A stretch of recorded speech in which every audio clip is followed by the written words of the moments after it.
ఒరే కిరణ్, నిన్న ఇంటర్వ్యూకి వెళ్ళావు కదా, ఏమైంది? ఇంటర్వ్యూలో నేను సెలెక్ట్ కాలేదు బాబాయ్, నాకు రాలేదు. అసలు అవకాశాలే లేవు బాబాయ్. ఎక్కడికి వెళ్ళినా కూడా ఉద్యోగం లేదు అంటున్నారు, నాకు రాదు అంటున్నారు. కిరణ్, నీకు చిన్న కథ చెప్పనా? చెప్పండి బాబాయ్. చాలా రోజుల క్రితం ఒక ప్రముఖ షూ కంపెనీ ఇద్దరు సేల్స్ మ్యాన్లను ఆఫ్రికాలో షూలు చెప్పులు అమ్మకాలకు మార్కెట్ అవకాశం పరిశీలించమని కోరింది. ఆఫ్రికాలో వివిధ ప్రాంతాలు తిరిగిన ఆ ఇద్దరు సేల్స్ మ్యాన్లు ఒకరు, అక్కడ బూట్లు వేసుకునే వాళ్లే లేరు, వ్యాపారం అవకాశమే లేదు అని నివేదిక ఇచ్చాడు. రెండో సేల్స్ మ్యాన్ కూడా, అక్కడ ఎవ్వరూ బూట్లు వేసుకోరు, అందరి చేత బూట్లు కొనిపించే వ్యాపార అవకాశాలు గొప్పగా ఉన్నాయి, వెంటనే సరుకు పంపించండి అంటూ నివేదిక ఇచ్చాడు. చూర్రా, ఇదొక చిన్న సంఘటన, మంచి ఉదాహరణ.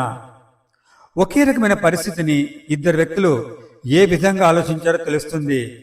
ఒకరు నెగటివ్గా, ఇంకొకరు పాజిటివ్గా. మనం చూసే విధంగానే మన ప్రవర్తన ఉంటుంది.